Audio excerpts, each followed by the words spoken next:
going to show you the very, very simple, easy way that we make homemade hot cocoa mix. Okay? It is so simple. Okay, so the measurements I'm going to give you are enough for a 1 quart mason jar. And I just, I have a jar designated for this and it's empty, so I'm just making it up again. Okay, so you'll need 1 cup of confectioner's sugar. I know it's upside down, but this end's opened. Confectioner's sugar, powdered sugar.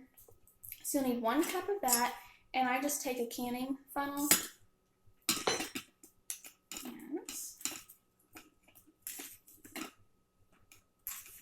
I just lightly pack it into the measuring cup, and then just try to spoon it into the funnel here. Okay. So you'll need 1 cup of the confectioner's sugar, 1 teaspoon of salt, and I just use regular table salt, but you can use sea salt. I've used that before as well. 1 cup of regular white granulated sugar, and this is a 1/3 cup measuring, so 3 times. Okay, and then you'll need cocoa. This is what you want the most of, just regular baking cocoa, but I'll use a little bit of the special dark, so you'll need 1 cup of that. Okay, so just spoon it. So just spoon your cocoa into your measuring cup and just lightly pack it down, not hard, just lightly. Okay, I have about 3/4. Sorry, came back from the dentist today, so 3/4. My mouth is numb. I put about 3/4 cup of regular cocoa in there, and I'm going to top it off an extra 1/4 of a cup to make up the full cup. I'm going to use of the dark. Okay, so we have 1 full cup, 3/4 is regular, and 1/4 is the dark. You can use all regular though. That's how I started out with when I first started making this. But we like dark chocolate, and so gradually I just started adding little bits here and there. So it's just a personal preference of your taste. You may not want as much as a 1/4. You may want, just a tablespoon or 2. Well, and that's fine too. Okay, and that is all that it requires. You have your powdered sugar, your salt, your white sugar, and then your cocoa. Just put it in your jar and shake it real good. And I will pause this while I shake it. Okay, so I shook it up, and it's all, uniform in color. And you just want to shake it different ways, like this way, and of course this, and upside down, and this. Just, you just want to make sure that it's well incorporated. Every time you go to use it, I recommend to give it a couple shakes, just to be sure that, it's still incorporated well. Got cocoa on my hands. We prefer to use milk whenever we make our hot chocolate. So what I'll do is we'll take like a tablespoon, and we'll take 2 scoops for every 1 cup of hot milk. But then again, that's your own preference. 1 tablespoon may be enough for you, or you may want 3. It just depends what you prefer. But for us, we like 2 tablespoons per 1 cup of hot milk.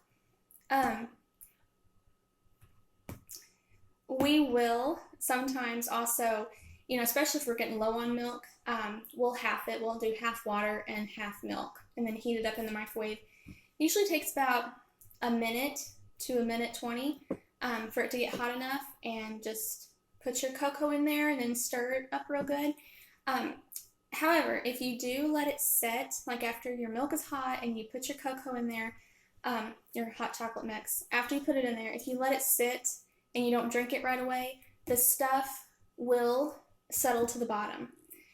So, you may want to keep a spoon in there and just stir it, again before you go to drink it if you want, unless you just down it real quick.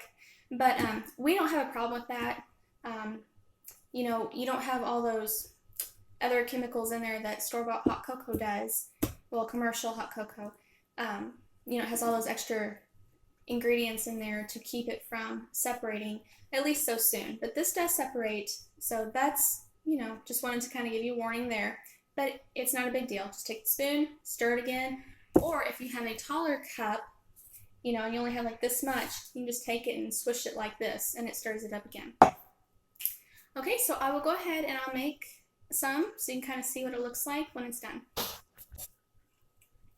Okay, so this is what it looks like. I just kind of eyeballed a cup of milk. So this is all just milk.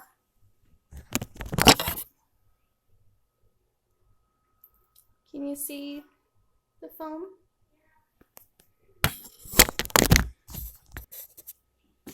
Sorry about that. Had to take care of my kid. Okay, but so this is what it looks like. It's really good.